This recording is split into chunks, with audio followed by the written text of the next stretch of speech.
Olá pessoal, aqui é a doutora Luísa, tudo bem?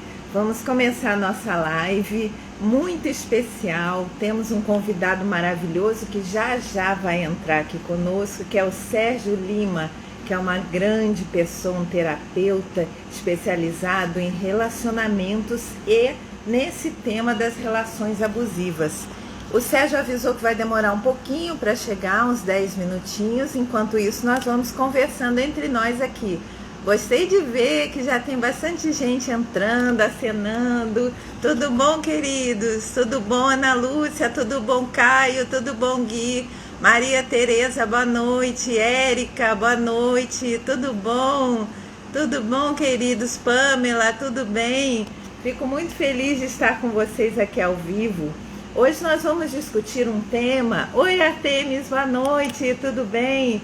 Um tema importante que é a relação entre os relacionamentos abusivos, que podem ser vindos de fora, as relações que nós estabelecemos com algumas pessoas, mas também relações abusivas com o nosso próprio corpo, com a nossa própria vida, com a nossa própria estrutura. Porque essas relações que nós construímos do lado de fora, as pessoas com quem nós viemos a casar, a construir relacionamentos, nada mais são do que espelhos de como dentro de nós toda essa relação de amor próprio foi construída também. E isso vem da relação com o pai, com mãe, com as pessoas que nos criaram, como que nós vimos o ambiente dentro da nossa casa. Em geral, as pessoas que acabam desenvolvendo relacionamentos abusivos são pessoas que criaram um padrão de dependência emocional ou codependência. Então o problema não é só quem está do lado de fora abusando, mas é você dentro de você também tendo um personagem desse, um abusador, que às vezes foi incorporado de padrões que você viveu, que você viu na sua infância. Então, é muito importante uma definição ficar bem clara desde agora. Ninguém desenvolve uma relação abusiva à toa, assim como ninguém fica doente à toa. As coisas não caem do céu na sua cabeça, as coisas não acontecem sem mais nem menos. Elas são construções que vão sendo desenvolvidas ao longo de uma vida inteira.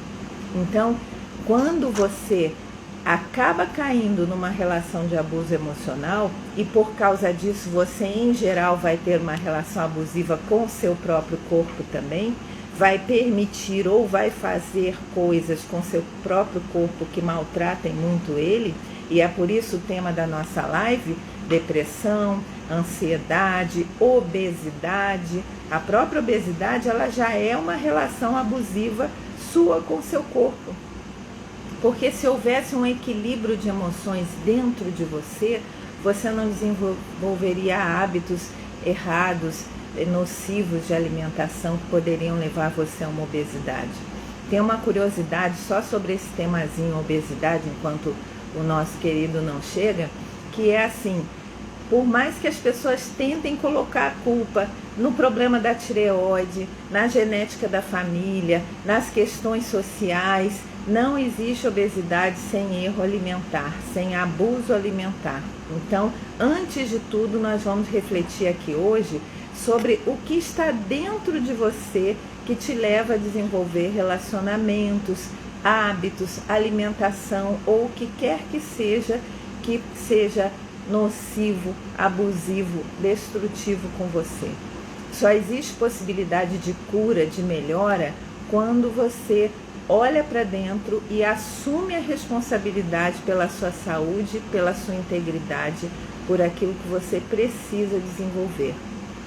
Se você não conseguir fazer isso, você não vai nunca se curar, você só vai ficar no papel da vítima, se lamentando, pedindo socorro, reclamando, apontando o dedo para o lado de fora, apontando as pessoas que estão fazendo você sofrer. E você só vai conseguir se recuperar a hora que você olhar a sua parcela de responsabilidade em tudo que possa estar te acontecendo. E é esse tema que nós vamos explorar bastante. Essa é uma primeira live de uma série de lives que eu vou fazer com vocês sobre saúde emocional. Porque sem a saúde emocional não existe saúde física. Eu tenho uma enorme procura pelos pacientes no consultório. Olha, o Sérgio está chegando, vou convidar ele aqui.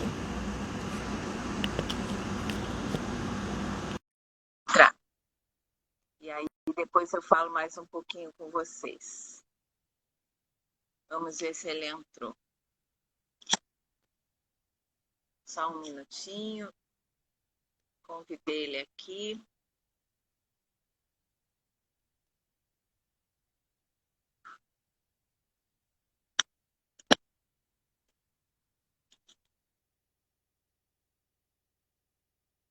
Já convidei.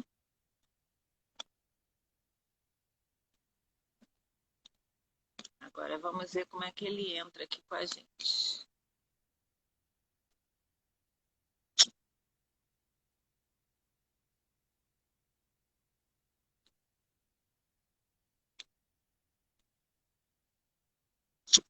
Enquanto o Sérgio não chega, eu vou falando mais um pouquinho para vocês. Então, a gente estava conversando sobre essa questão de não se vitimizar, olhar para a sua responsabilidade e realmente poder tomar para si aquilo que precisa acontecer. Senão, você não consegue assumir a sua porção. Estou chamando o Sérgio de novo, porque até agora não vi ele entrar. Vamos ver o que aconteceu aqui. Olha, entrou o Sérgio. Olá, Sérgio, tudo bom? Boa noite. Boa noite. Tudo bom com a senhora? Tudo bem? Estamos aqui, já tem bastante gente assistindo, as pessoas estão ansiosas por ouvir suas palavras. Então, eu vou mais uma vez apresentar meu querido Sérgio. Ele é terapeuta, coaching de relacionamentos, desenvolve maravilhosamente bem o tema das relações abusivas. Uma pessoa que tem muita experiência, tem um canal chamado Sabedoria Emocional em todas as redes sociais.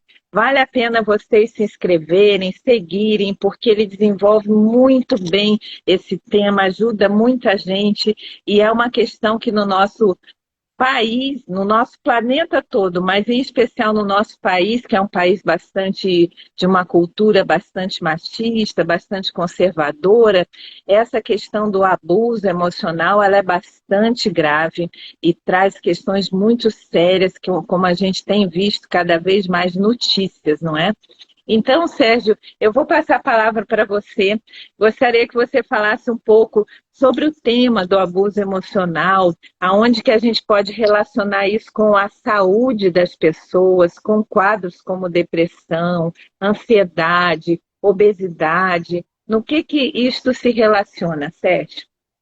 Olá, doutora. Boa noite, primeiramente, né? Muito obrigado pelo convite, muito obrigado por estar aqui com esse pessoal lindo.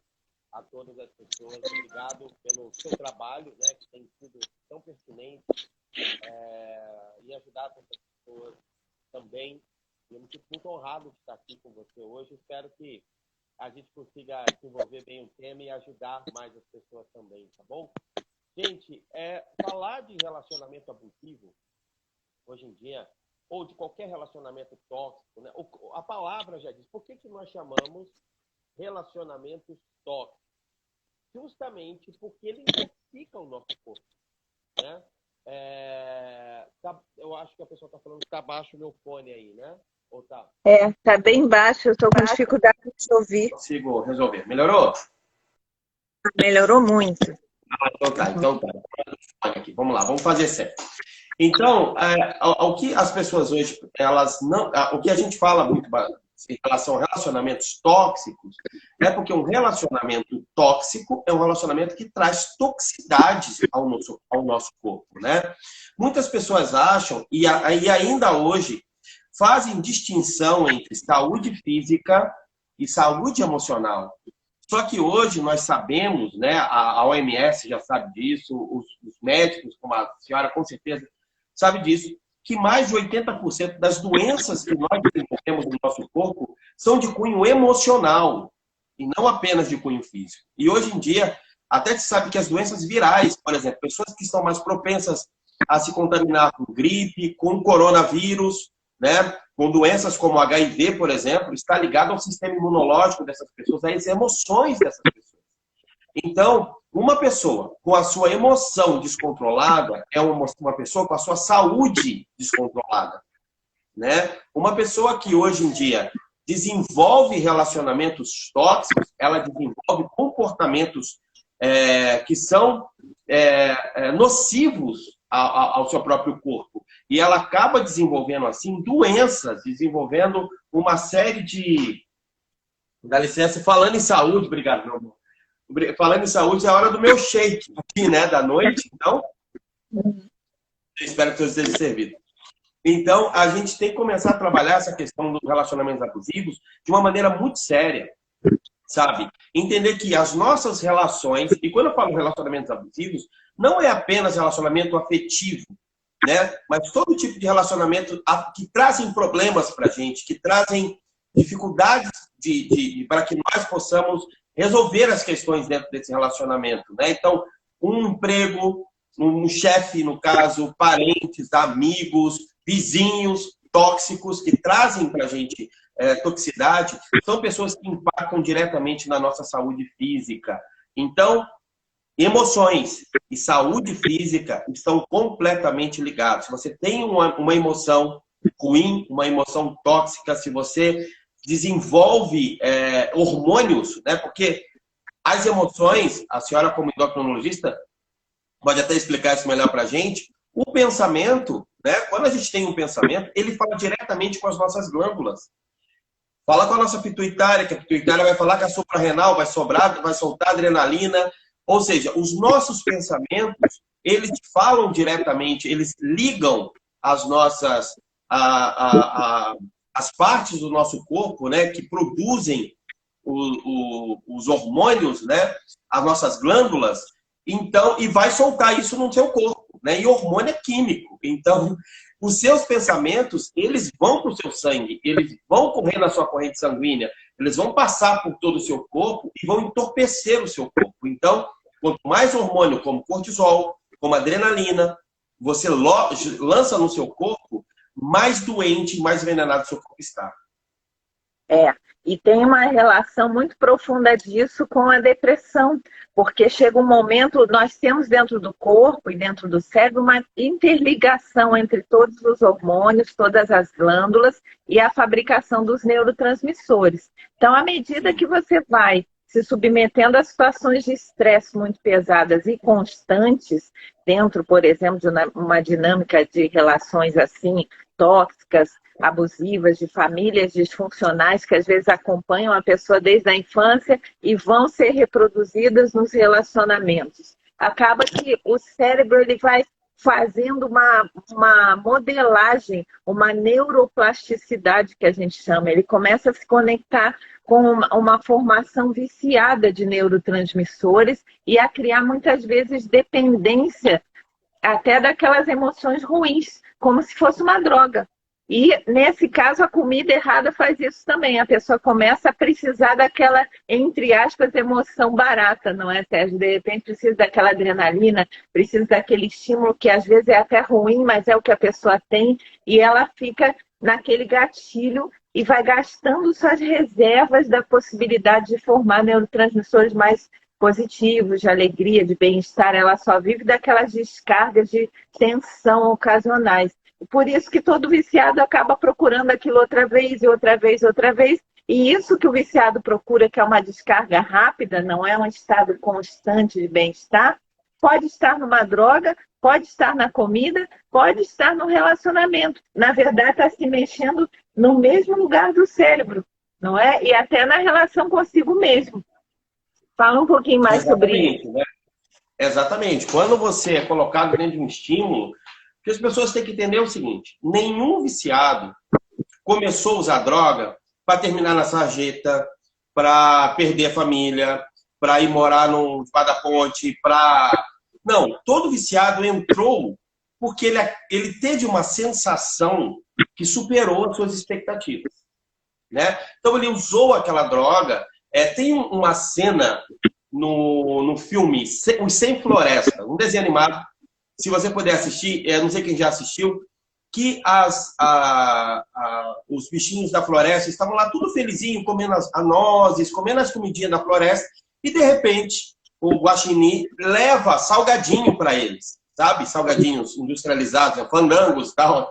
E quando aqueles bichinhos comem aquilo, eles entram numa loucura, numa noia, porque o gosto artificial do salgadinho liberou todos os hormônios, toda a dopamina, a serotonina, e eles ficaram fascinados com aquilo, né? Então, quando a pessoa tem um contato com um relacionamento abusivo, a pessoa abusiva, normalmente, ela vai chegar oferecendo um bombardeamento de amor para essa pessoa. E isso vai causar uma explosão de dopamina, ocitocina, serotonina, que são os hormônios da euforia, da felicidade, do bem-estar. Só que essa pessoa, um relacionamento normal, doutora, é assim, você conhece a pessoa, você acha a pessoa bonitinha, aí você começa a conversar, você começa a se encantar pelo papo da pessoa, aí você sai, você pega na mão, você gosta de pegar na mão, você dá um beijinho, você gosta do beijinho, você vai com o amor, né, o sentimento, ele vai crescendo aos pouquinhos. Então, os seus níveis de hormônios vão se alterando aos poucos. Você vai tendo uma adaptação saudável ao sentimento. No relacionamento abusivo, não.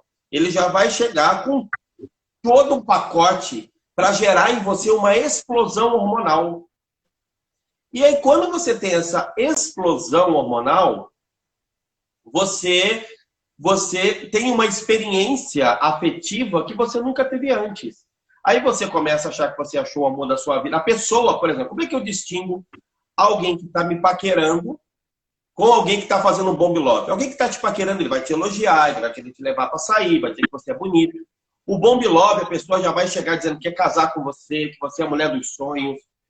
Onde você estava que eu nunca vi alguém? Ele vai trazer para você uma carga, vai te ligar toda hora, vai te mandar mensagem toda hora, vai sair do trabalho para te encontrar, vai começar a te dar presentes desproporcionais, ou seja, a pessoa te conheceu hoje, amanhã ele já te dá um presente que custa caríssimo. Você vai falar, nossa, eu sou a pessoa mais importante desse mundo. É uma euforia. Você é colocado num estado, assim como na droga, num estado totalmente eufórico.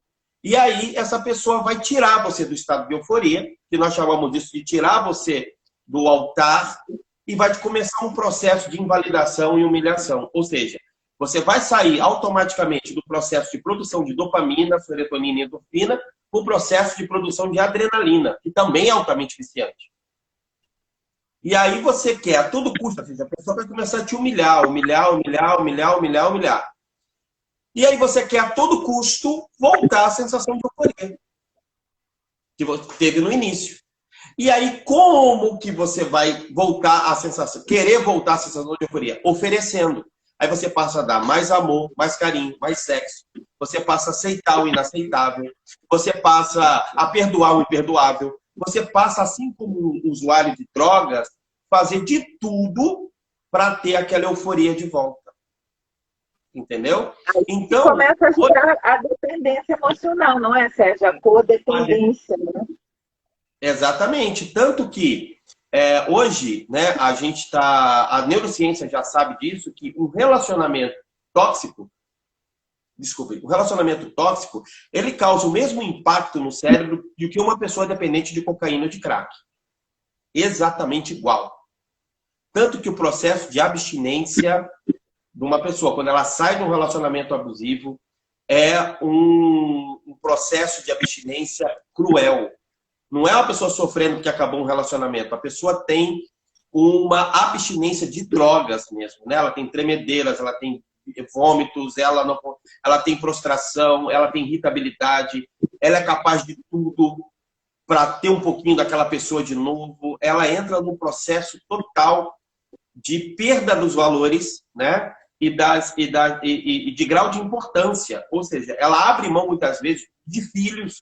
Há muitos casos de mulheres que abandonam seus filhos para ir embora com os parceiros tóxicos. Entendeu? Que abandona a família, abandona trabalho. Assim como um drogado acaba entrando nesse estado da noia, que a gente chama, né? No estado do abandono total de si mesmo, as pessoas em relacionamentos abusivos quando não se curam, quando não se tratam, quando não se percebem, quando não se despertam, pode também ter um fim tão triste quanto uma pessoa usuária de drogas. E uma coisa que seria interessante falar aqui é que dentro da medicina, quando os psiquiatras, os terapeutas ou mesmo os médicos mais integrativos conversam sobre tratar vícios, é considerado dentro da medicina uma das questões mais difíceis. É uma das coisas com menos sucesso quando a gente procura tirar uma pessoa de um vício, seja em álcool ou até mesmo em comida errada, ou em droga, em crack, em coisas mais sérias que a cocaína.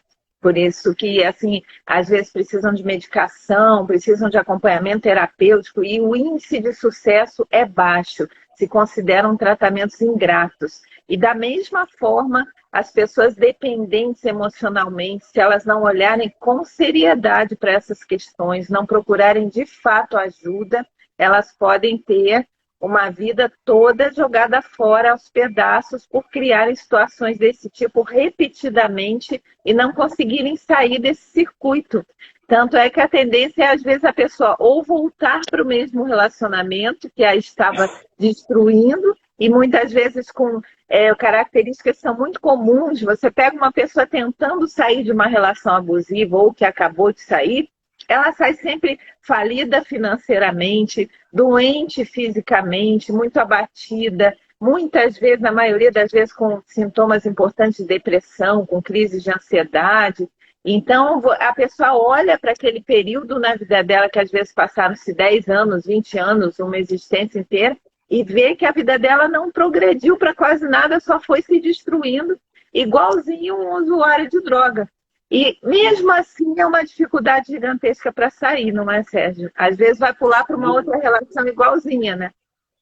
Ou pior, ou em casos, é muito normal em casos de homens que caem em relação abusivas, eles desenvolverem vícios, como drogas, como vícios em álcool, né?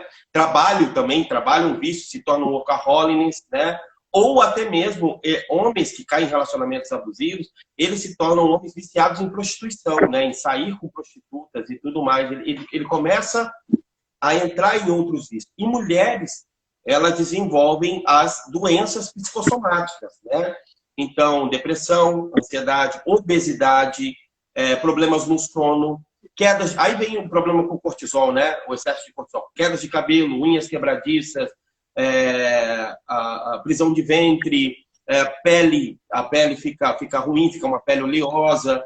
Então, acaba acarretando uma metamorfose realmente. A pessoa, ela se olha no espelho e ela vê a degradação física dela, né? Assim como o usuário de drogas tem uma degradação física, uma pessoa que também tem um relacionamento abusivo, com o passar do tempo, ele se olha no espelho. É por isso que é muito normal eu receber fotos do antes e depois das pessoas. As pessoas falam, Sérgio, olha como eu estava e olha como eu estou. A mudança é nítida, né? As pessoas até, depois que saem do relacionamento abusivo, rejuvenescem, emagrecem, sem precisar passar por regimes severos, nada disso.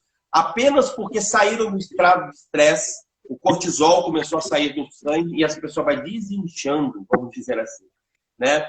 Mas essa questão que a senhora está falando, da pessoa sair do relacionamento, é porque no estado de vício acontece uma coisa que nós chamamos sequestro do córtex pré-frontal, né? O córtex pré-frontal, essa última camada do cérebro aqui, né, que é responsável pela nossa tomada de decisão, pelo nosso senso de realidade, pelas nossas ações. Toda a parte racional é o córtex. E aí o que acontece?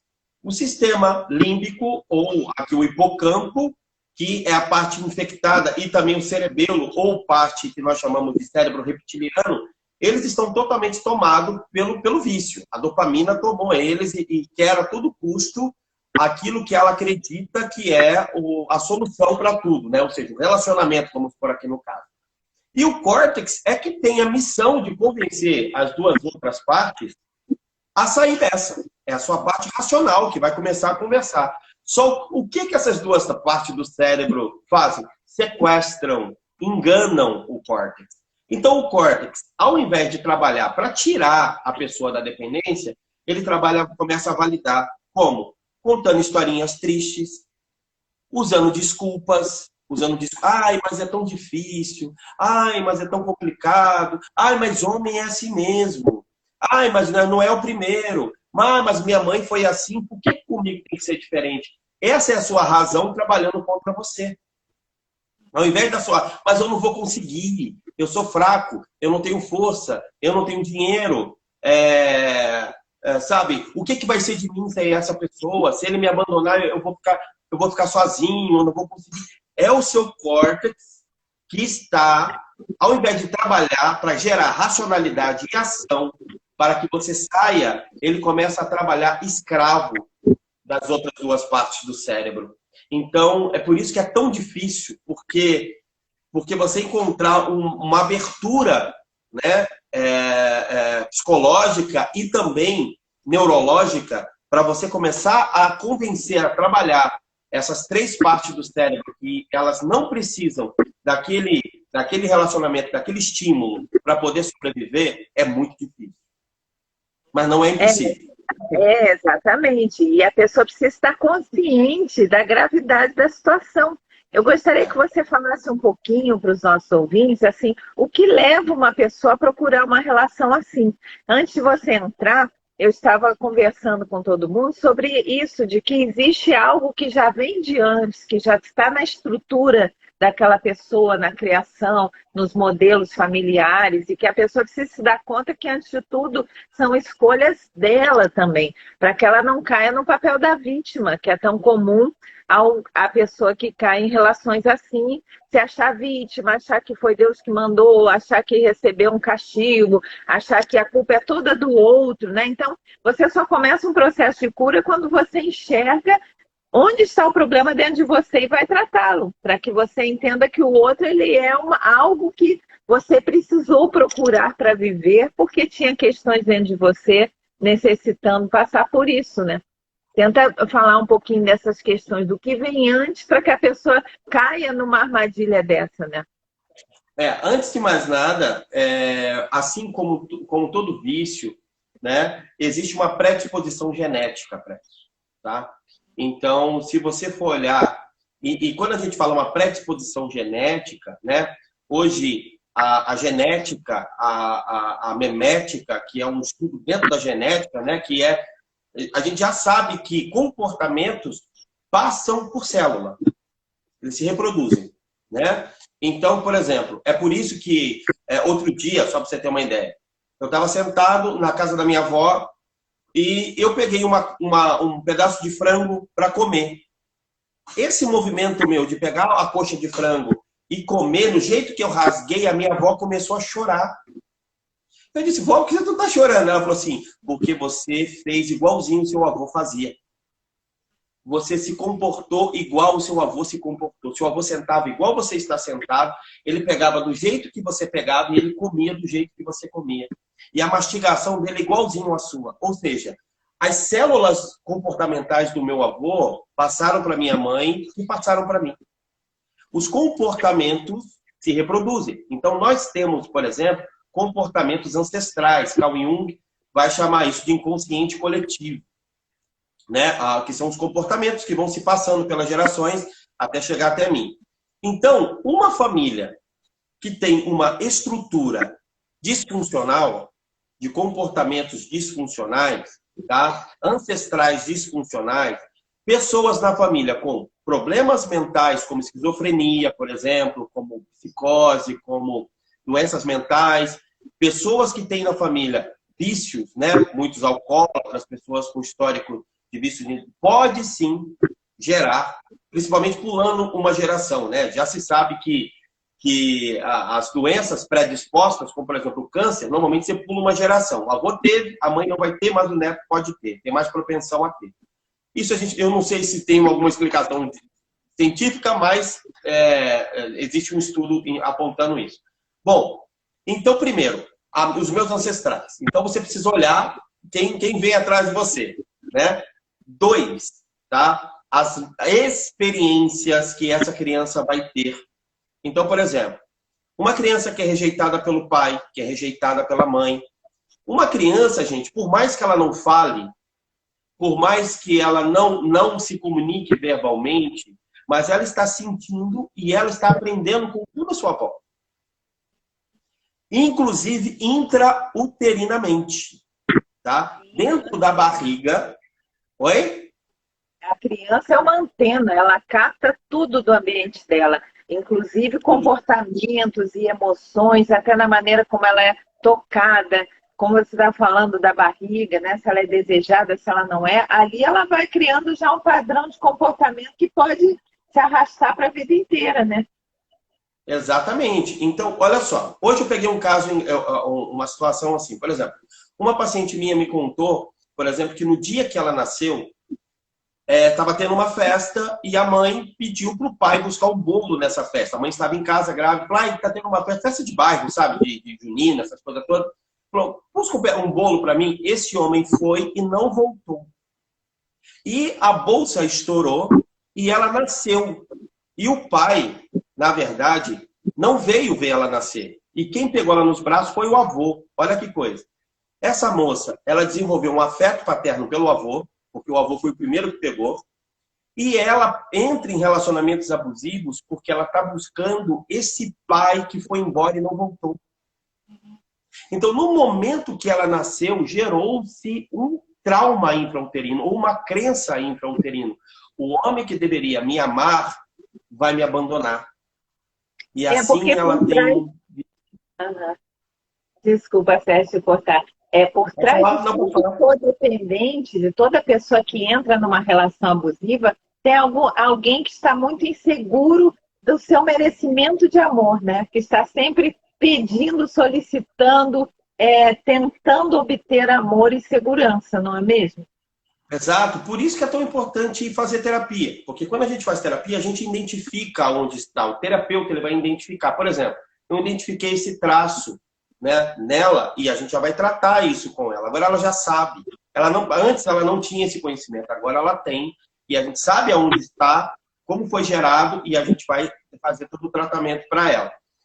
2, essa criança, o clima social que ela, o ambiente onde ela nasce. Por exemplo, ela está num ambiente onde ela vê o pai batendo na mãe ou o pai maltratando a mãe. Olha o que a criança pensa na cabecinha dela. Meu pai, ele ama, o casal é para se amar. E se o meu pai bate na minha mãe ou briga com a minha mãe, então amor é brigar. Amor é destratar. Amor é sofrimento. Isso vai gerando uma crença na mente da criança. Aí essa criança começa a ficar a mocinha. Essa menina começa, por exemplo, vou pegar um caso de uma menina. Começa a ficar mocinha. O que ela vai começar a ouvir? Homem não presta. Homem é safado. Todo homem trai. Sabe? A mãe, às vezes, sentencia essa filha. Olha, filha, você vai ficar igual você vai casar com um homem igual ao teu pai. Todos os homens são iguais. Você vai ter que aturar tudo de um homem, assim como eu aturo. E a mãe até se coloca, às vezes, como uma heroína. Olha, eu criei vocês, eu aturei o seu pai por causa de vocês. Agora vocês vão ter que fazer isso pelos filhos de vocês também. Olha como a gente vem de antes da infância e da nossa formação, como a nossa estrutura.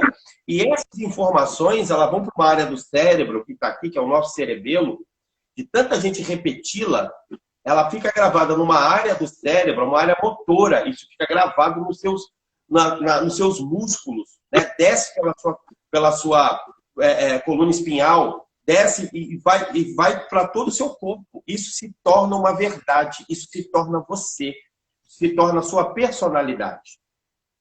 Entendeu? Então por isso que a gente tem que tratar relacionamentos abusivos, principalmente uma pessoa que está numa sequência de relacionamentos abusivos.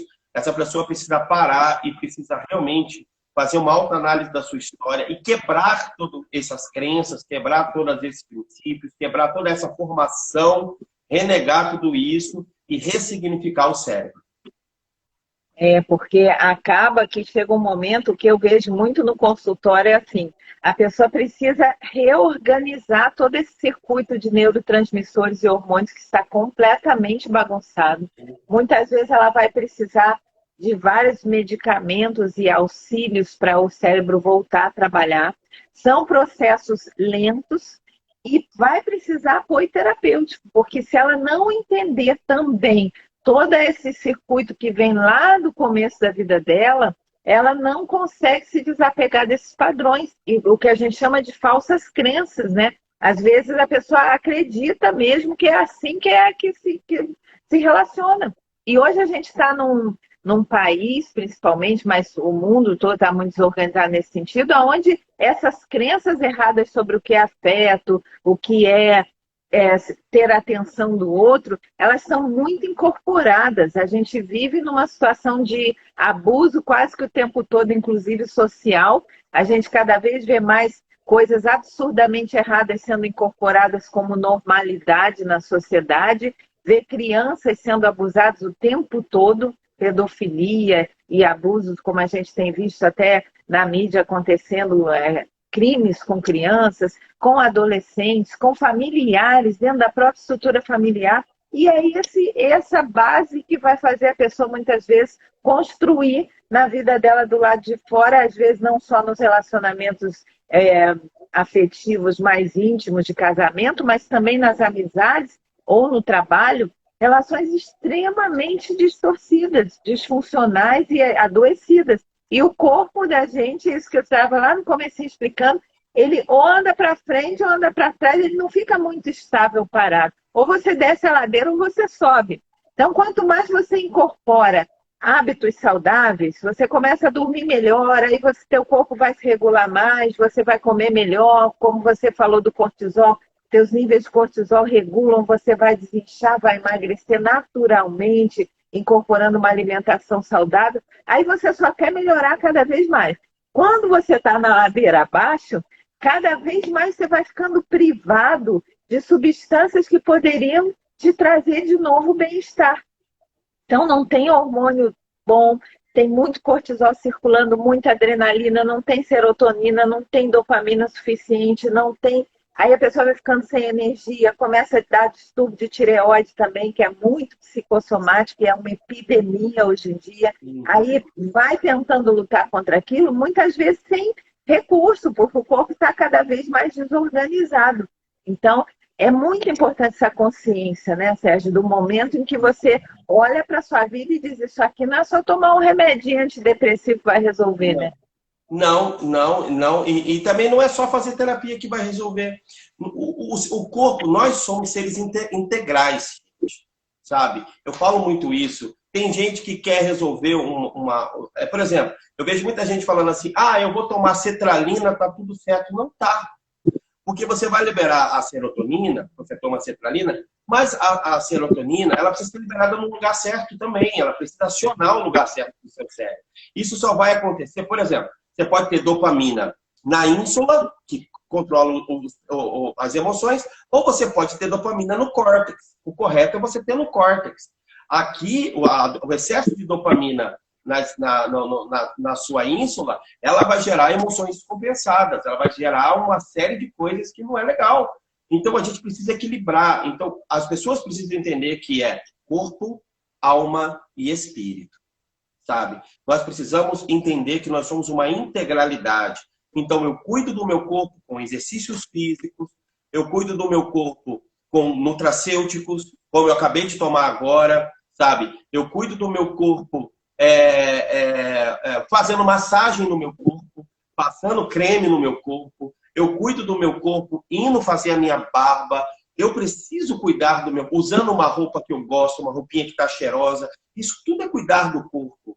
Isso equilibra esse estímulo que a gente, quando a gente se vê no espelho e a gente se vê bem, o nosso corpo explode de serotonina, gente. Explode, sabe? Quando você se vê no espelho e você se gosta, explode. É tão maravilhoso isso. Se as pessoas soubessem, elas se cuidavam mais, sabe? Uma alimentação saudável, uma alimentação regrada, comer de 3 em 3 horas, sabe? A gente tem que sair desse processo ansioso, dessa mentira que o córtex se conta, que é eu não tenho tempo, minha vida é tão corrida. Mas peraí, se você for conversar com Bill Gates, que é um homem mais rico do mundo e talvez um dos homens mais ocupados do mundo, Ele come de 3 em 3 horas, ele come corretamente, ele vai ao médico, ele faz tudo. É por isso que ele tem saúde. A gente fabrica, né, a maneira, essa coisa confusa, enrolada que muita gente se mete, na verdade já é consequência de um caos interno. Quando você começa a se organizar, o tempo se organiza também, o sono se organiza, a alimentação se organiza. Tudo que são essas crenças de que às vezes você é só vítima de um processo, você não pode fazer nada. Não. E é tão interessante que você coloca, por exemplo, a pessoa depois de um tempo, ela precisa suplementar, gente. Precisa suplementar. Você precisa tomar vitamina, você precisa... Sabe, se você tem problema com sono, você precisa começar a tomar melatonina para você poder gerar. Sabe, a gente precisa se ajudar, sabe? A gente precisa se ajudar. E hoje em dia, graças a Deus, a gente tem um monte de recursos que nos ajudam. Um monte de recursos. Sabe, antigamente a academia era coisa de gente rica. Hoje em dia, a academia com R$50 você paga uma academia para você fazer. Hoje você pode comprar nutracêuticos, não é caro. Você pode tomar vitamina, você pode tomar suplementos, complementos alimentares. Hoje em dia está muito à mão. E quando você melhora o seu corpo, você naturalmente ajuda os seus pensamentos. Você já melhora, você já traz uma melhora para os seus pensamentos. E aí você vai fazer terapia, você vai cuidar da sua mente. Aí você vai cuidar do seu corpo, da sua espiritualidade. Você precisa se conectar com Deus. Se você acredita em Deus, você precisa se conectar com Deus dentro das suas crenças. Você precisa rezar, precisa orar, precisa meditar.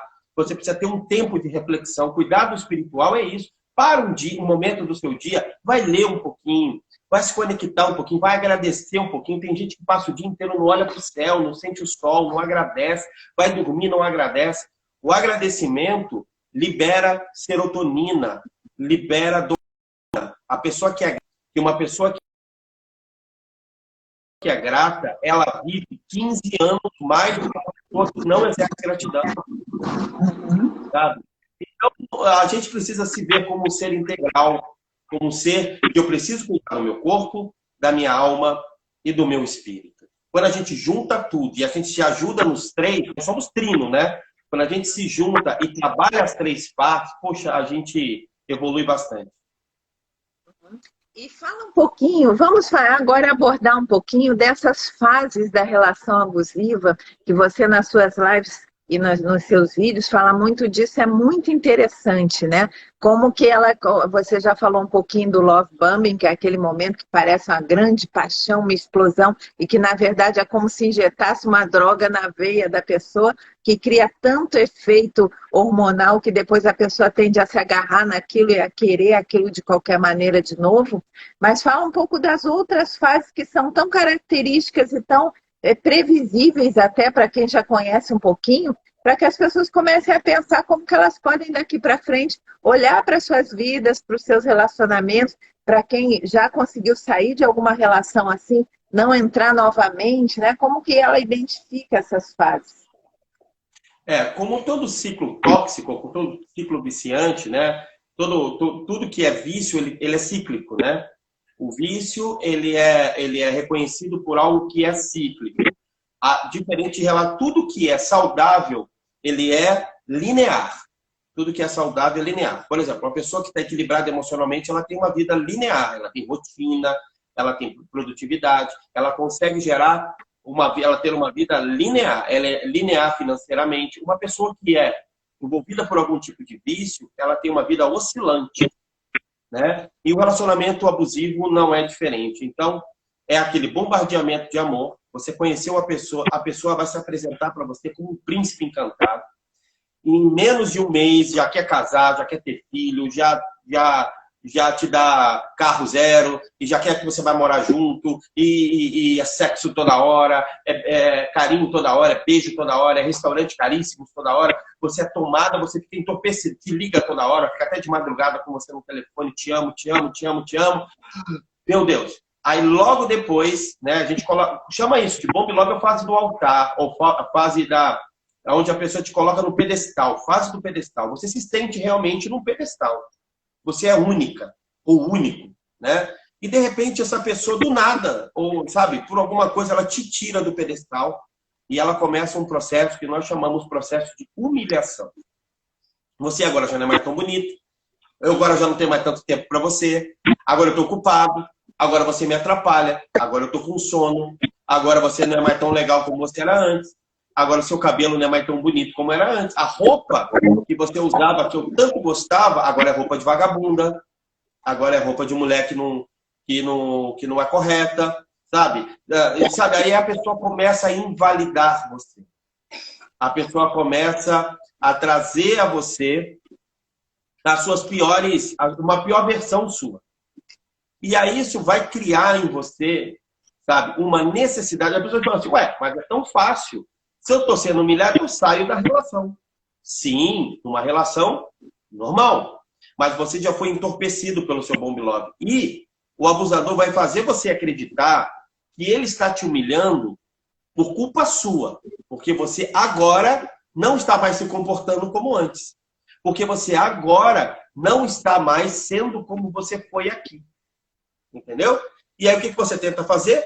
Compensar isso para sair da humilhação e voltar para a fase da exaltação. Como? Aí você começa a doar. Aí nós chamamos isso da fase da vampirização. Ou seja, quando o abusador vai começar a vampirizar você, é aí que ele vai começar a pedir dinheiro. É aí que ele vai começar a pedir que você faça coisas descabidas.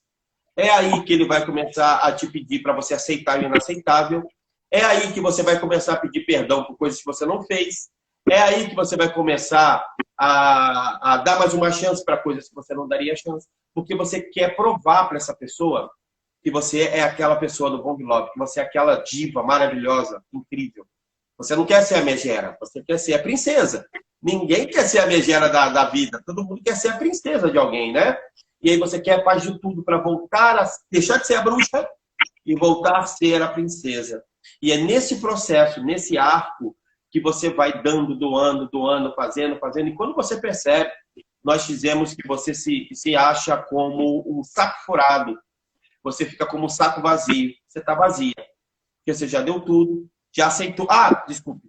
No meio do caminho, quando você vai pensar em desistir, aí ele vem e te dá a gotinha de amor. O que é gotinha de amor? A gotinha de amor é aquele momentozinho que você pensa que o Bomb Love voltou. Aí que você acredita que a pessoa mudou, que a pessoa agora vai ser tudo diferente. Ele vai te encher de promessas. Não, agora a gente vai casar. Não, agora eu não vou mais te trair. Não, agora vai ser tudo diferente. Ele te dá aquela gotinha de amor. Você se enche de esperança e daqui a pouco você volta para a humilhação de novo. Entendeu o ciclo? Humilhação, vampirização, gotinha de amor. Humilhação, vampirização, gotinha de amor. E o Bomb Love nunca chega. Aquele Bomb Love do início nunca chega. Tanto que 90% das minhas pacientes falam assim, Sérgio, eu ainda gostaria que fosse como no início. Tudo que eu faço para tentar resgatar aquele início de relacionamento que nunca mais vai acontecer. Depois vem um descarte, né? Então, essa pessoa, você está um saco furado, você se tornou uma pessoa sem nenhum tipo de serventia, porque você já doou tudo que você tinha, então ele vai descartar você. E nesse momento do descarte, normalmente você está depressão, ansiedade, dívidas, você está acima do peso, você está com problema de saúde, você está já somatizando tudo, né? E aí ele te descarta, ele vai embora. E normalmente ele já arrumou outra, tá, gente? Já vai embora com outra, ainda para espiziar você de vez, vai embora e arruma outra e vai começar a postar na internet que agora ele encontrou o amor da vida dele. Aí você vai sentir mais um lixo, mais um pouquinho. Quando você pensa que você chegou no fundo do poço, né, tem mais um ralinho para você descer, entendeu?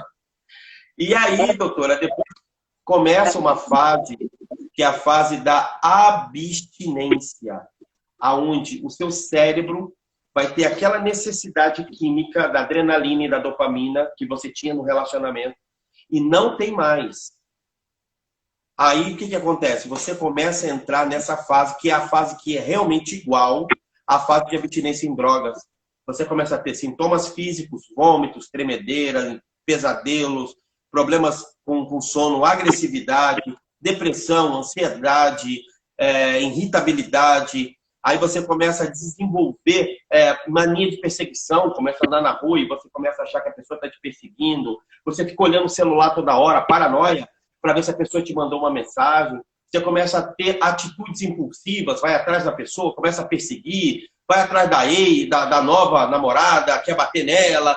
Pronto, você entra num estágio de euforia, de ansiedade, né, e de descontrole, que é muito normal uma pessoa que está em dependência. Então, neste momento, é importantíssimo essa pessoa buscar ajuda. Aliás, em todos os momentos é importante buscar ajuda, mas na dependência, mais ainda. Por quê? Porque a tendência é a gente substituir uma droga pela outra. Então, o que essa pessoa vai fazer? No âmbito de tentar se livrar dessa dor, ela vai arrumar um novo relacionamento, ela vai arrumar uma nova pessoa que vai ser abusiva com ela. E se essa pessoa não for abusiva, né, ela arrumou um cara bacana, por exemplo, esse cara não vai dar fissura para ela, porque ela está querendo a briga, ela está querendo o Bomb Love, e esse cara, se ele não é abusivo, ele não vai gerar isso nela. Sabe o que acontece? Ela vai se frustrar, ou então ela vai ser abusiva com ele, porque ela vai começar a tentar estimular esse cara para ele dar para ela aquilo que o outro dava, entendeu? Aí você entra num ciclo tóxico gigantesco. E é engraçado isso, que muitas pessoas falam assim, será que sou eu a pessoa abusiva da história? Porque às vezes a pessoa começa a desenvolver um comportamento parecido com o do outro. Tem um mecanismo que parece um espelhamento, né? Tem hora que o outro parece que pensa igual entre aspas, né, quem está sendo abusado, e tem hora que aquele que está sendo abusado explode, agride, quer dar um basta, muitas vezes não consegue, e aí cai na culpa, porque o outro começa a acusar de que quem está sendo abusivo é aquela pessoa. Como é que é isso, Sérgio? Como é que é esse jogo? Nós chamamos de dissonância cognitiva. A dissonância cognitiva, ela funciona mais ou menos assim. Também é um comportamento dos viciados. O que é dissonância cognitiva? Por exemplo, uma pessoa que fuma cigarro. Ele está fumando cigarro e está falando para você. Você sabia que o cigarro ele causa câncer? Você sabia que o cigarro ele destrói o nosso sistema respiratório? Ele sabe todos os malefícios do cigarro, mas ele não para de fumar. No relacionamento abusivo é a mesma coisa. A pessoa tem a consciência de que aquilo é negativo, mas o corpo dela está tão intoxicado que o corpo já não obedece mais o córtex pré-frontal. É uma loucura isso. Então, eu sei o que eu devo fazer, mas eu não consigo fazer. E nesse ato entre eu sei o que eu preciso fazer e o que eu não consigo fazer, gera culpa. É a briga, a culpa nada mais é da briga do corpo contra a mente. Porque o nosso corpo tem memória, gente. Você sabia que o nosso corpo tem memória? O nosso músculo tem memória. Por exemplo, um jogador de basquete, quando ele joga uma bola de 3 e ele acerta exatamente, né? Porque o músculo dele já sabe a força que ele precisa colocar, o ângulo de envergadura que ele precisa colocar para acertar. Por isso que ele treina. Ele treina o músculo acostumar com este movimento assertivo. Relacionamento é a mesma coisa. Se você está com o seu corpo acostumado com aquele estímulo, no momento que o estímulo não vem, o corpo passa, ele tem a memória, ele vai atrás do estímulo que não vem. Mesmo que o seu cérebro... Por isso que, por exemplo, o jogador de basquete, ele nem pensa, ele joga, ele acerta. Ele não precisa pensar. O córtex dele não precisa funcionar, o corpo já sabe o que fazer, independente do estímulo da mente. É uma loucura isso, mas é verdade.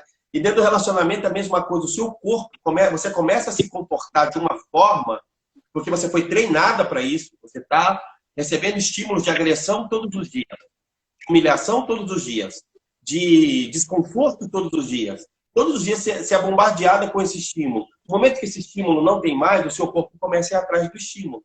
Aí você começa a agir com outras pessoas, com a outra pessoa, né, da forma que agiram com você. Porque, na verdade, o que o seu corpo quer é um estímulo que não tem mais.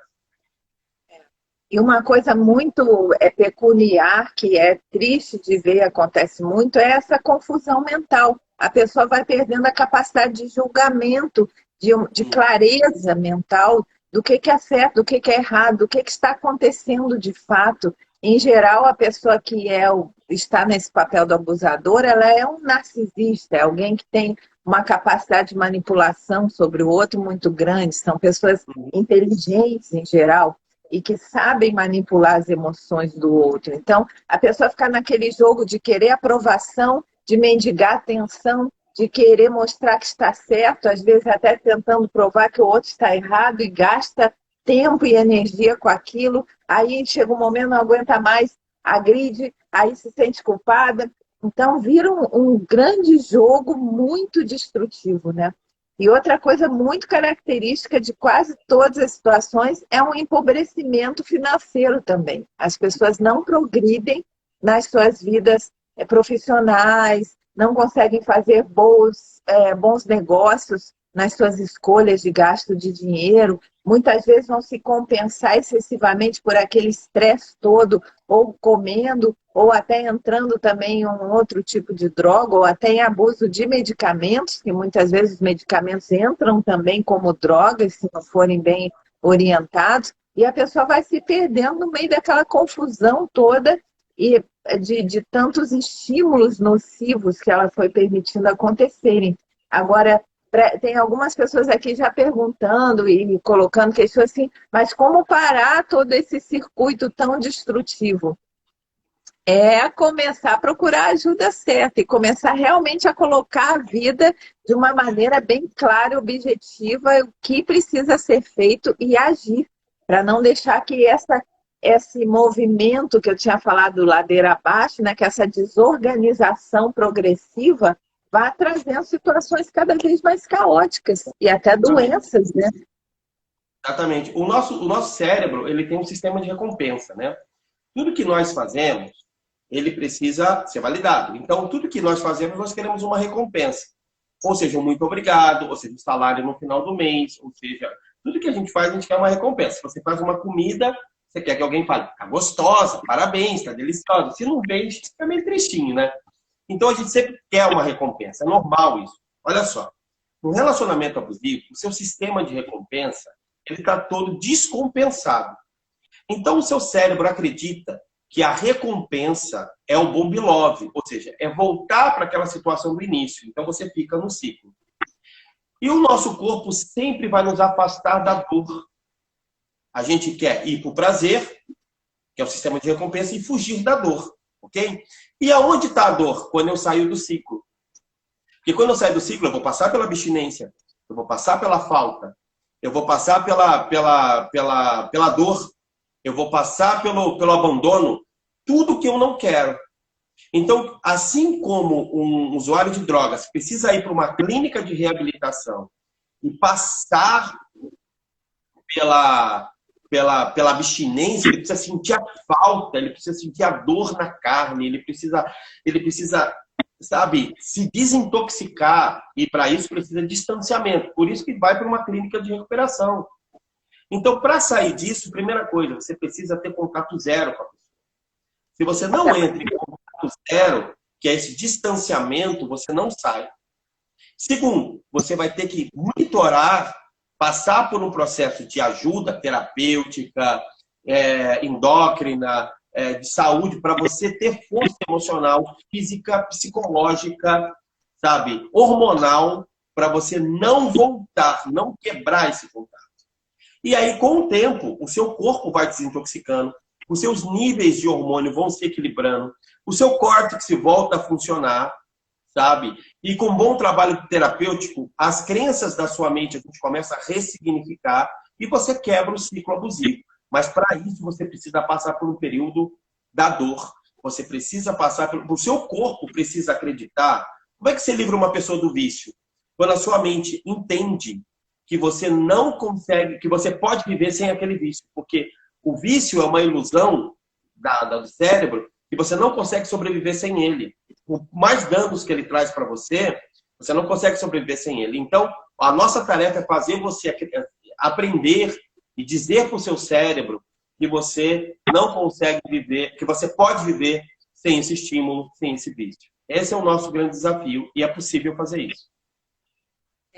E é interessante que muitas vezes as pessoas que conseguem de fato entrar nessa jornada, se responsabilizar pelo seu processo de cura emocional e também física, elas vão até gostar de passar um período cuidando de si mesmas, porque elas descobrem isso, que a melhor pessoa que pode cuidar delas não é o outro, não é o outro que vai trazer o amor, não é o outro que vai trazer a felicidade, não é o outro que vai vir com a recompensa embrulhada. É você cuidando de você mesmo, que enquanto isso não estiver assegurado, bem resolvido, você não estiver feliz com a sua própria vida, com a sua saúde restabelecida, com uma alimentação saudável, não vai adiantar nada procurar o outro.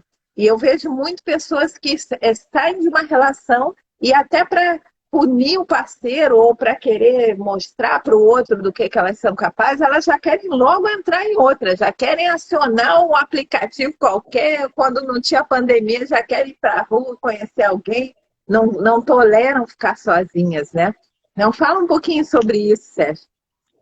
Na verdade, essa questão da fuga, né? Quando você não se conhece, olha, não tem nada pior do que você ficar num lugar com alguém que você não conhece.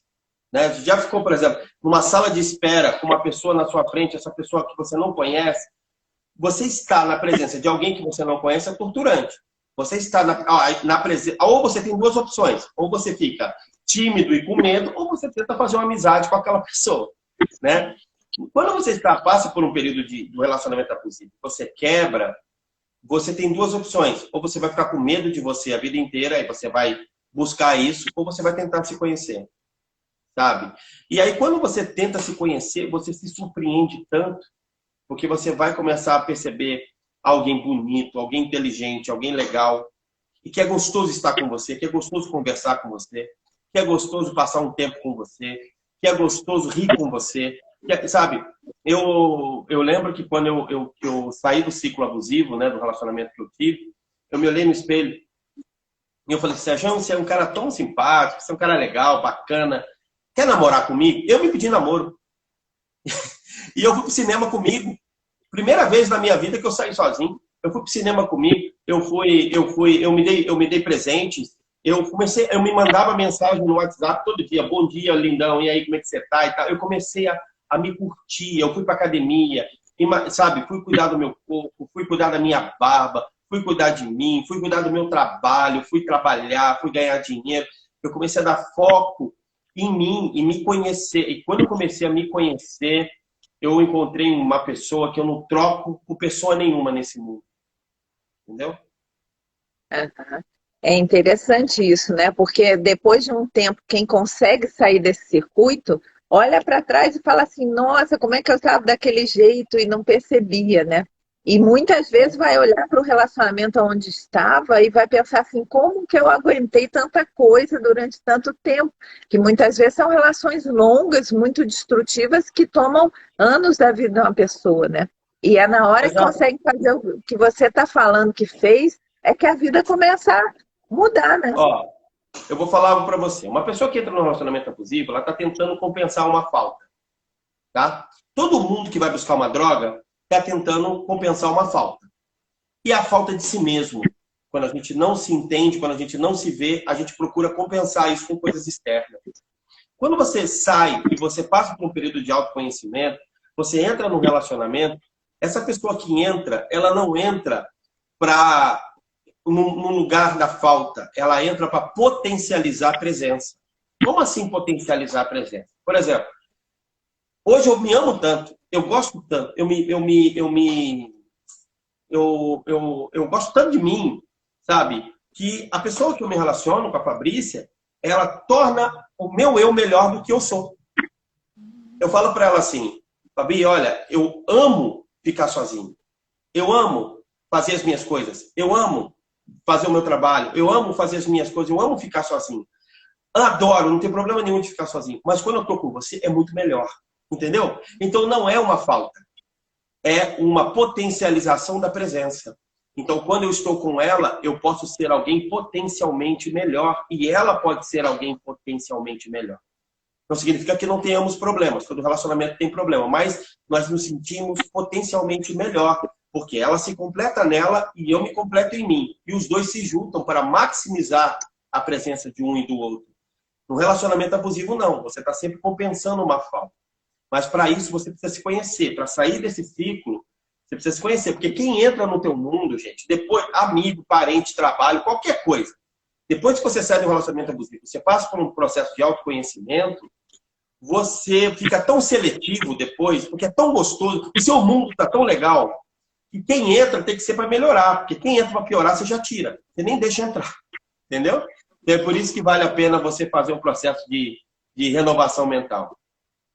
É, exatamente, porque você começa a ter outros parâmetros, outras referências, inclusive de como cuidar de si mesmo, né? Tomar para si a responsabilidade, e isso dá trabalho. A gente está numa cultura extremamente pueril, que dá valor a questões muito infantis. O nosso país, em especial, ele tem um coletivo, um inconsciente coletivo muito impregnado por esse arquétipo que a gente chama do puer, né? Da criança eterna. Então, ninguém quer ser responsável por nada. Na hora que a pessoa procura um tratamento, ela quer o remédio mágico que vai resolver tudo. Ela entra numa terapia, ela quer resultado em 2 meses, se não está enrolando, ela quer sair. Ela não se propõe a fazer um processo de transformação, um processo de autorrecuperação, tomar a vida para si mesma. Na maioria das vezes, ela nem acredita que ela, de fato, seja merecedora de ter uma vida muito boa. Então, ela está sempre no papel da vítima. E isso é uma coisa que eu venho chamando a atenção dos meus pacientes na consulta, o tempo todo, também nas coisas que eu falo nas redes sociais. Enquanto você ficar apontando o dedo para o lado de fora, achando que os problemas da sua vida vêm da crise no país, dos governantes, do seu pai, da sua mãe, do seu relacionamento ou da sua genética, até existem todas essas questões genéticas que você colocou, as predisposições, mas tem uma coisa que se fala em medicina integrativa muito interessante, que é assim, a genética, ela inclina, mas não determina. Então, você pode ter todo um fator genético atuando em você, mas dependendo das escolhas conscientes que você faça com os seus hábitos e com aquilo que você quer desenvolver na sua vida, você vai ligar ou desligar certos genes. Nós temos uma cadeia incrível, enorme de genes, e eles podem ter alguns ligados atuando mais e outros desligados. Então, se você vai criando hábitos que vão acionando genes ruins, você só vai adoecendo cada vez mais. Até o câncer, ele tem muita ligação com isso, por exemplo, com genes que foram acionados e vão mudar o comportamento das células. E já ao contrário, quando você começa a ter hábitos bacanas e a ter consciência e a dominar, a ter um controle sobre si mesmo, você vai desligar uma série de aspectos degenerativos ruins que estavam acontecendo na sua vida. E aí você vai conseguir esse progresso. Só que isso dá trabalho. Então, nesse nosso coletivo, tem muito trabalho. Porque nós vivemos o corpo, ele é estímulo, tudo estímulo, sabe? Então, eu tenho que entender que estímulo que eu estou dando para o meu corpo.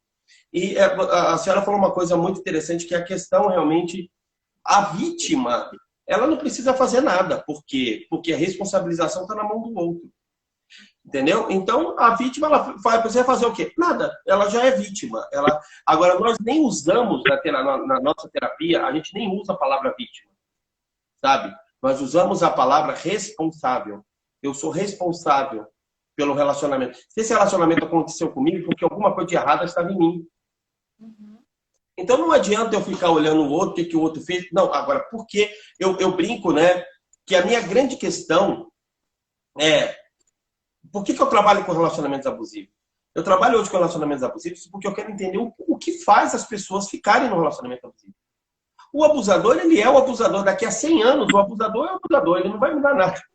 Ele vai continuar a mesma coisa, exatamente igual. Agora, o que leva as pessoas ainda a caírem, a se conectarem, a entregarem suas vidas, a destruírem suas vidas em prol de um relacionamento? A minha pesquisa mora aí. A minha mentalidade mora aí. Entendeu? E para isso a gente precisa acionar a responsabilização. Eu sou responsável pela minha vida. Eu não posso chegar no final da minha vida e dizer que eu não fui feliz porque alguém um dia fez algo comigo. Eu não fui feliz porque eu não quis. Porque eu não trabalhei isso na minha vida. Né? O ser humano, gente, nós temos uma capacidade de gerar. Eu falei isso agora para uma paciente, ela falou, pô, Sérgio, isso é verdade. Tem muita gente que fala assim, cada um dá o que tem. A gente aprende essa crença, só que não. Cada um dá o que quer dar, porque todos nós somos capazes de gerar em nós qualquer coisa. Qualquer coisa. Né? Essa ideia da genética que a senhora falou, que nós temos todos os genes e a gente aciona o quais nós queremos, isso bate com o que a física quântica diz. A física quântica diz que todas as possibilidades estão diante de mim. Eu escolho qual possibilidade eu quero. Então eu quero a possibilidade do quê? De ficar doente? Pronto, é só eu trazer estímulos para a minha vida que vão me deixar doente. Eu quero viver uma vida saudável? Então eu preciso colocar na minha vida os estímulos saudáveis. Eu quero ter relacionamentos bacanas, então eu preciso colocar na minha vida pessoas que tragam esses estímulos para mim.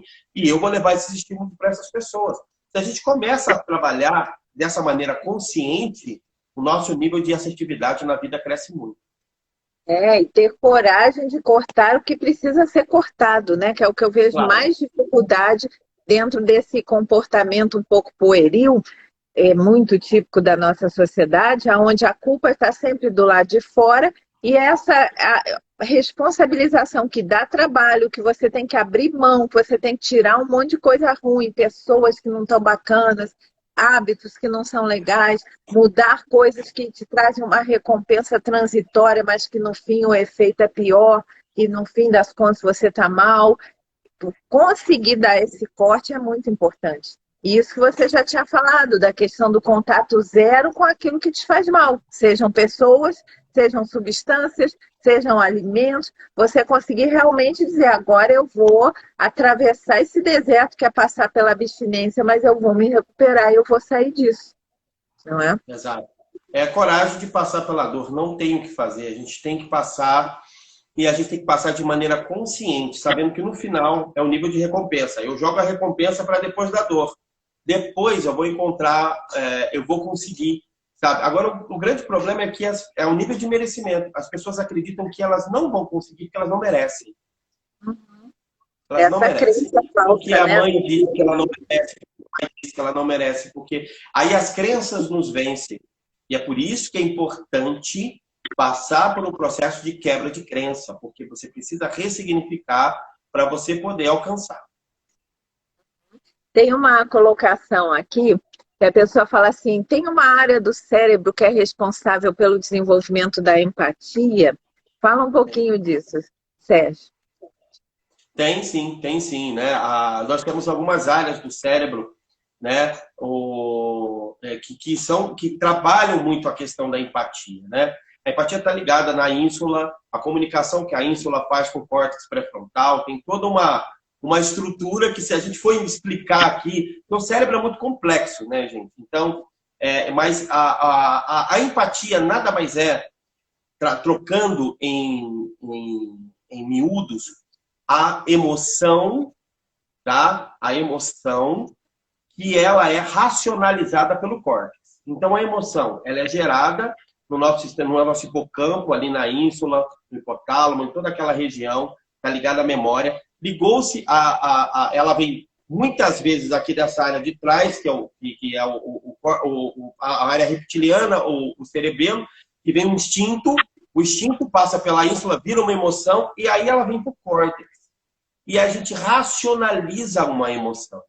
E nós chamamos isso de emoções colaborativas, aonde vem um impulso e eu entendo que esse impulso eu preciso ajudar alguém. Esse impulso eu me conecto ao que aquela pessoa realmente está precisando e eu gero uma estratégia de ajuda. Por isso que é uma emoção colaborativa ou uma emoção racional. Nós chamamos isso de emoção racional. Eu tenho uma emoção, por exemplo, eu vejo uma velhinha caindo na rua, uma senhorinha andando e caiu, certo? Naquele momento eu tenho uma emoção, né? Uma emoção. E essa emoção racionalizou. Eu preciso pegar essa velhinha, preciso levantar ela, ver se ela se machucou, preciso chamar o SAMU, preciso garantir que ela está bem. Então, quando eu racionalizo a minha emoção e a minha emoção gera uma ação colaborativa para com alguém, nós chamamos isso de empatia. E para se desenvolver a empatia, você tem que estar com certas questões lá do desenvolvimento infantil bem resolvidas.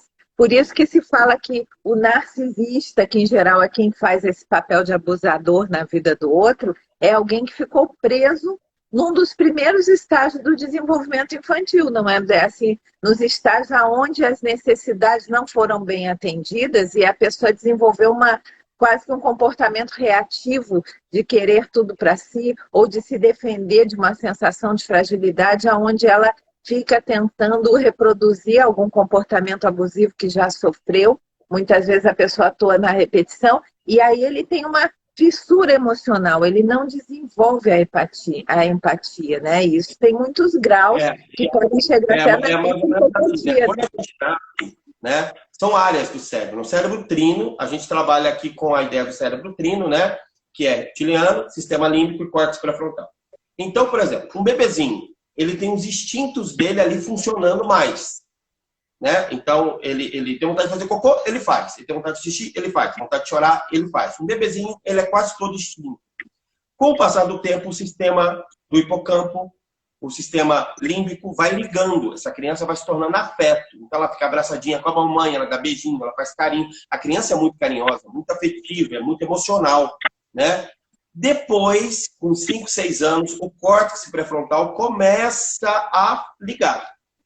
Ok? Por algum motivo, tá? Por um trauma, aí entra milhões de coisas, ou até mesmo um defeito. Já se sabe que psicopatas e narcisistas, o hipocampo, que é a parte das emoções, ela se comunica muito pouco com o córtex pré-frontal.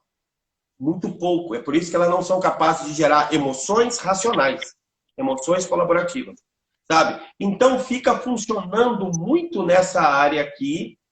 Então ele se torna uma eterna criança que quer tudo para si, que quer tudo para si, que quer tudo para si, que quer tudo para si.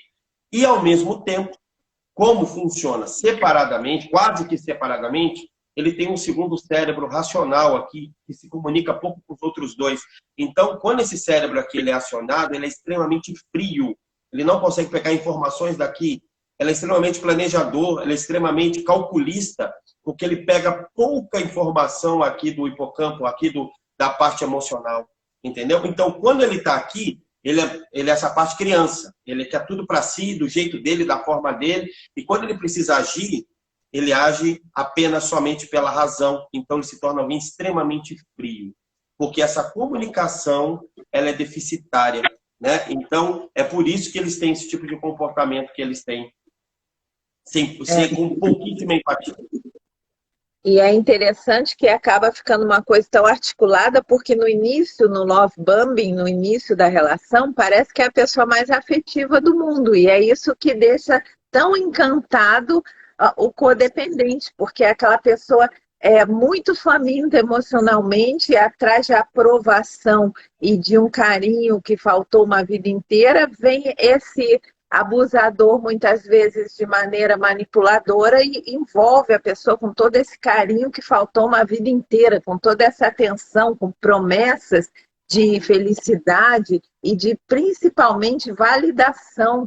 Então, a pessoa passa a ser elogiada, apreciada, reconhecida, amada, acalentada, como talvez nunca tenha sido na vida. E aquilo é tão poderoso que pode fazer uma pessoa ficar presa durante anos nessa ilusão, né, como você falou.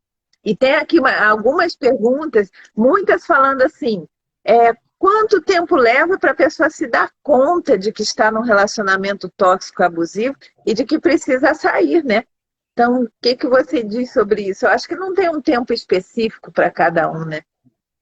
Não tem, isso tudo está pelo despertar da consciência, tá?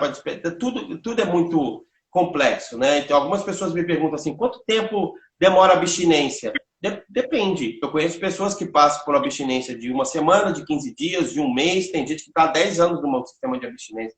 Depende muito de como você se trata, como você se vê, como está o seu sistema endócrino, como está a sua saúde, seu físico, como está a sua psique. Depende de uma série de fatores, a gente não consegue. Mas independente de qualquer coisa, independente do tempo, você teve a consciência, é hora de sair.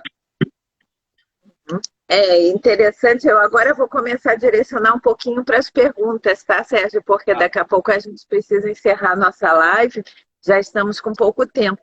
Então, aqui tem algumas pessoas falando assim, se deixar, passa uma vida inteira. Realmente, porque a pessoa que não olha para si mesmo e não consegue enxergar que a vida está andando mal E a outra pergunta que tem aqui é assim, como você sabe se a sua relação é abusiva ou não é? Uma opinião que eu tenho, que eu gostaria que você falasse um pouquinho, é isso. É simplesmente você olhar o resultado da sua vida, como é que ela está andando, sem ficar só jogando para fora. Ah, é a crise, ah, é a pandemia, ah, é o outro, ah, é o pai, é a mãe, é o papagaio. É você olhar e dizer assim, eu estou há 3 anos, há 5 anos, há 2 anos, ou há 10 anos, e minha vida só está andando mal. Tem alguma coisa errada, porque não tem crise que faça a vida de uma pessoa ficar mal o tempo todo se ela tem algum recurso, se não é uma pessoa que está muito privada, né? Como a gente tem aqui no Brasil, certas camadas sociais que as pessoas estão tão privadas do básico que elas não conseguem mesmo organizar a vida para lado nenhum. Mas quando a pessoa já consegue ter um pouco de raciocínio, recurso, trabalho, condição de pensar, você precisa olhar para a sua vida e dizer assim, nos aspectos gerais, que é saúde, relacionamento, finanças, como é que a minha vida anda? Se só está andando ruim, tem alguma coisa estranha acontecendo e cabe a você corrigir. Né? Então, por exemplo, o relacionamento saudável, ele é constante, tá? A briga, a discussão, o desacordo, ele é sazonal, sabe? E quando você tem uma discussão com a pessoa, você resolve o problema com ela. Aconteceu um problema, você conversa e resolve. O relacionamento abusivo, ele é oscilante. Uma hora está muito bem, outra hora está muito mal, ele é feito de extremo, tá? E os problemas simplesmente não resolvem, se multiplicam. Você vai conversar com a pessoa para resolver o problema, você sai com 5 problemas. Você vai conversar com a pessoa para falar uma coisa que você está sentindo mal, você sai sentindo 10 vezes pior. Então, esses polos, né, de muito bom, muito ruim, e com o tempo, o bom vai ficando menor e o ruim vai aumentando. Entendeu? E aqui tem algumas pessoas falando assim, depois que eu consegui sair do relacionamento abusivo, comecei a me cuidar mais, a pedalar, a cozinhar, comecei a me amar, e é esse o caminho mesmo, é tomar para si essa responsabilidade e saber que aí começa a reverter o processo, né? Eu queria que você falasse um pouquinho do seu método de tratamento, da sabedoria emocional, desse contato sobre como as pessoas te procuram. E aí eu vou encerrar falando um pouquinho também do trabalho que eu faço para a gente poder dar um pouco mais de emoção para as pessoas. Pronto, já voltei. Gente, olha só. Quem tiver... nós trabalhamos com terapia cognitiva, comportamental e coach. Nós temos um método, que é o método de sabedoria emocional, e também temos o método Viva. Nós já atendemos, né, mais de 3.000 pessoas que estão passando por relacionamentos abusivos, trabalhamos com ressignificação mental, com neuroplasticidade, trabalhamos com método prático, efetivo, que tem ajudado pessoas a vencerem relacionamentos tóxicos, relacionamentos abusivos, depressão, ansiedade, pânico e tudo mais. E também nós temos o nosso livro, que é o livro Viva, Pensa Relacionamentos Tóxicos, né? Esse livro é um livro que nós trabalhamos com reprogramação mental nesse livro. É um livro onde eu ensino as pessoas como ter força emocional para quebrar relacionamentos abusivos e se ressignificar.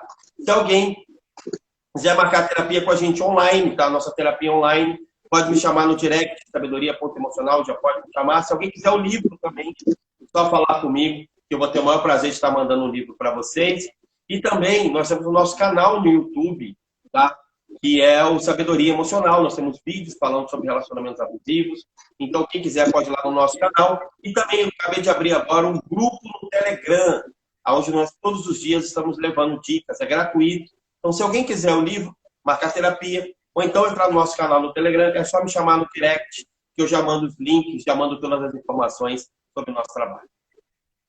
Então, Sérgio, do meu trabalho como endocrinologista, as pessoas já conhecem, quem me segue aqui já sabe que nós fazemos uma vasta investigação sobre a condição hormonal, neurológica, de nutrientes que a pessoa está quando ela procura um tratamento, seja porque está se sentindo cansada, seja porque está deprimida, seja porque está muitas vezes consciente de que precisa de recuperação. E a partir dali, nós fazemos um rearranjo, uma medicina que a gente chama integrativa, que é nutrir adequadamente, ajustar os hormônios, que na maioria das vezes estão uma bagunça, colocar os neurotransmissores nos seus lugares através de certas precursores que precisam muitas vezes ser dados como suplementos, porque o corpo pode não estar fabricando sozinho. Muitas vezes são pessoas que chegam já com muita medicação pesada, psiquiátrica, às vezes até necessária, mas nós vamos tentar minimizar isso e trabalhar com nutrição cerebral, que é muito importante, recuperar a condição física, a força física, contribuir para uma alimentação saudável, um emagrecimento sustentável, que também não é só entrar numa dieta radical, perder 10 quilos e dali a um mês recuperar tudo de novo, tirar a pessoa dos vícios e trazer essa responsabilização sobre a própria saúde. Então, eu quase sempre no meu trabalho indico os profissionais também que possam colaborar com isso. Os bons terapeutas, nutricionistas, preparadores físicos, a pessoa muitas vezes precisa se cercar do que a gente chama de grupo de apoio, né? Que ajuda muitas vezes você a sair de uma situação onde você se encontra algumas vezes, além de adoecido física e emocionalmente, bastante isolado e sozinho e sem referências boas, positivas do que seja um estado de alegria, de felicidade, de plenitude, de saúde. Tem até uma frase que eu sempre coloco em todas as minhas publicações, que a saúde, a felicidade é uma questão de saúde. Então, se você não está saudável, você não tem condição nem de sentir alegria. Então, é baseado nisso que a gente pensa em formar um grupo de apoio, em que a pessoa tenha amigos, profissionais, pessoas vibrando já numa outra faixa para dar uma referência mais saudável para essa pessoa. Então, Sérgio, queria que você desse as suas considerações finais, falasse mais alguma coisinha para a gente poder encerrar. Quero desde já te agradecer imensamente, sua contribuição muito importante. Você é um profissional que eu indico, confio, já li o livro, é maravilhoso. Gosto muito das suas orientações, das lives, dos vídeos, tem muito material seu à disposição. Recomendo a todos que entrem, se inscrevam, procurem o trabalho do Sérgio, que é muito bom, muito valioso. Eu agradeço de todo o coração a sua presença, o seu prestígio aqui no meu canal. Muito obrigado, doutora Luiz. Eu que agradeço mesmo a oportunidade. E quando precisar, e agora a gente marca para você lá no nosso canal, para a gente fazer, ou depois a gente vai marcar para você ir lá no nosso canal, a gente fazer uma live lá também, tá bom? E eu convido a todo mundo para nos seguir nas redes sociais, para ir no nosso Instagram, nos seguir. Será um prazer. Muito obrigado a todos e paz e prosperidade. Agradeço a todos pelo carinho. Muito obrigada. Boa noite a todos. Tenham uma noite iluminada, muita paz, muita alegria. Até a próxima. Tchau. Até mais, gente. Até.